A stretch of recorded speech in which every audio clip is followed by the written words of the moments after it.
عزتمنو مسلمانانو دا مکرمه معظمه ښکلې میاشت او په د دې نه د کال ابتدا کېږي د مسلمانانو. نو په دې میاشت باندې مختلف خلک مختلف کارونه کوي چې میاشت کله شروع شي. څوک څه کوي، څوک څه کوي، څوک څه کوي. علماو لیکلي دي چې د کال ابتدا دا په ښو اعمالو سره وکړي، په ښو اقوالو افعالو کردار سره وکړي. د کال ابتدا نه پته نه لګي څومره هستې به دې کال کېدی شي زوت هم پکې لاړ شو د دنیا نه. زوت څه شي؟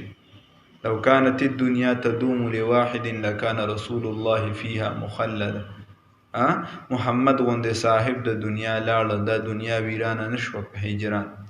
نو کېدی شي زما ستا هم دغه لیسټ کې نوم وي چې زوت هم په دې کال کې لړ شو، په دې رس کې لړ شو، په دې منټ کې لړ شو وغیره.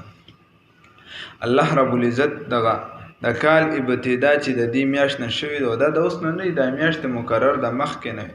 بیا په څه طریقې سره دې ته لومبنی حیثیت ورکړي، دا ځان له تاریخي دغه نه. ان عدة الشهور عند الله 12 شهرا في كتاب الله يوم خلق السماوات والارض منها 4 حرم. نو په 4 حرم کې یو محرم ده. دا عزتمن د میاشت نه په دې میاشت کې چې مونږ خصوصي عباداتو طرف ته توجه کو، عبادات کو، ځکه چې د دې اثر په وروستو کال باندې ورځيږي.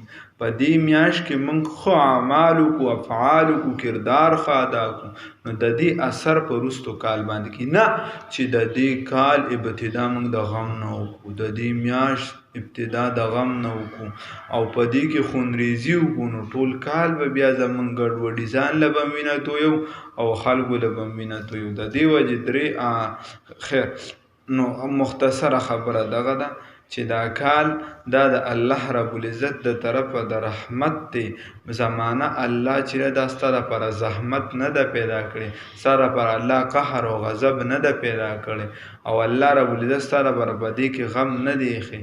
دا غم، قهر، غضب، خرابي دا ستا د لاسه راځي. ته پکې لګیا شي او خلقت یې الله کړی، خو ته دغه څیز راوالې او ته استعمال کې غلط. نو د دې وجې کاسب تی. نو عزتمند مسلمانانو که د چا چرته داسې یو کار طرف ته متوجه، نو د هغې نه ځان بچ کول غواړي. غیر شریکانو ته اسلام موږ ته ښودلي دي چې دا دین دی، دا شریعت دی، او دا چې دی حرام دی، دا بدعات دي. نو چې د دغه خرابو څیزونو نه ځان وساتو. په دې میاشت کې غم د حاجت نشته. په شهیدانو څوک ماتم او غمونه نه کوي، هغې باندې فخر کوي، ویاړ کوي. شهید کی جو موت ہے او قوم کی حیات ہے. خو هغه چې کمیشن ورکړی د خپل شهادت سره چې یو څو کسان ټول حکومت خلاف، خو یو څو کسانو د ظلم ته سر ښکته نه کو.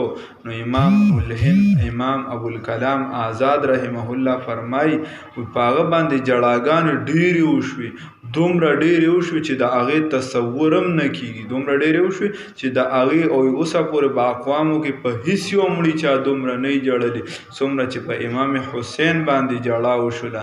خو لیکن وی د زړه جړا پکار ده چې هغه د کوم میشن دپاره قرباني ورکړې وه، د څه دپاره هغه د اقوامو ته وښودله.